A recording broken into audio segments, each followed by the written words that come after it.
Hello fellow grower, magandang araw po. In this video, i-share ko naman sa iyo kung paano ako mag-fertilize ng sitaw na nakatanim sa container.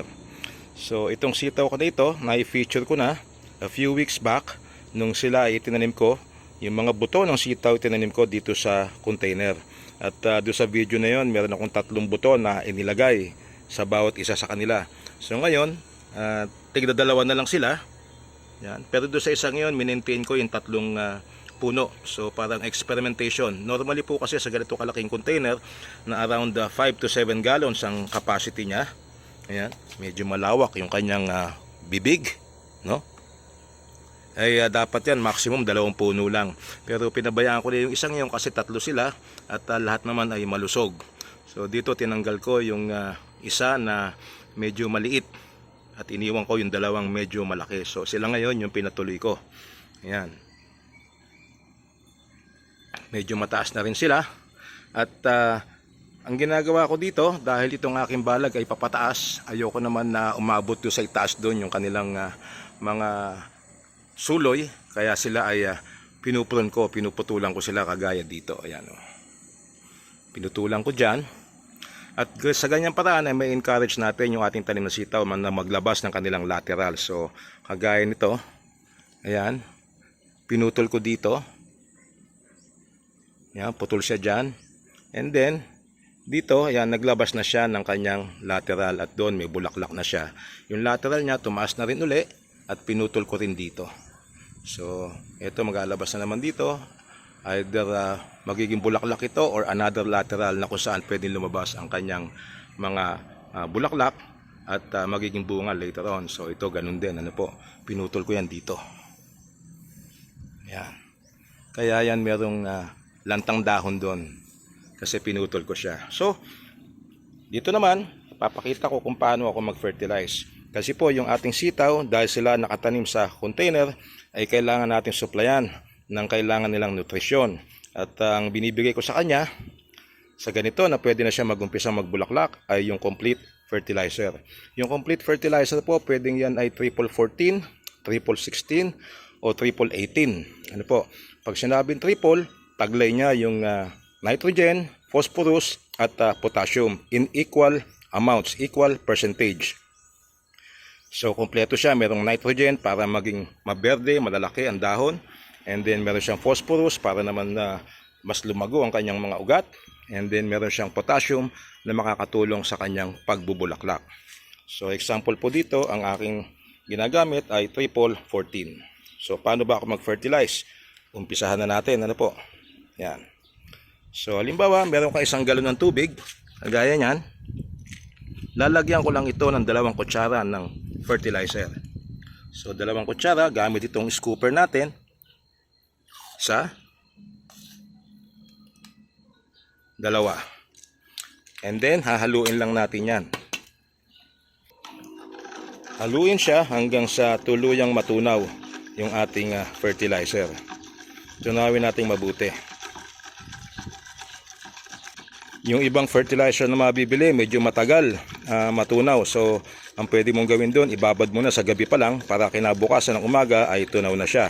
Pero itong aking ginagamit na triple 14 ay mas mabilis po siyang matunaw. Yan, nag-iba na ang kulay ng tubig.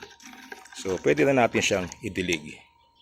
Sa pagdidilig naman, ang gamit ko ay itong lata ng sardinas. Yan. Okay. At pupunuin ko siya at ibubuhos. So dito meron siyang 3 puno. Sa isang puno, 1 lata ang binibigay ko. So dahil 3 siya, 3 lata ang ibibigay ko sa kanya. Dito naman, 2 lang sila. So 2 lata. Yan.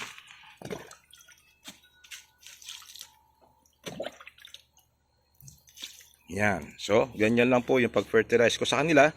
At ito ay ginagawa ko once a week. O once every 7 to 10 days. Pag nakita mo halimbawa na yung mga dahon niya medyo lumiliit, pwede mo siyang lagyan ng calcium nitrate. So pwede mo ihalo yung calcium nitrate sa triple 14. Sa ganung paraan ay madadagdagan yung kanyang nitrogen, and at the same time may calcium na rin na pampatibay ng mga baging, ng mga dahon ng ating tanim na sitaw. So, gawin mo lang ito. Pag fertilize nito regularly at makikita mo yan later on ay marami nang magiging bunga ang iyong tanim na sitaw.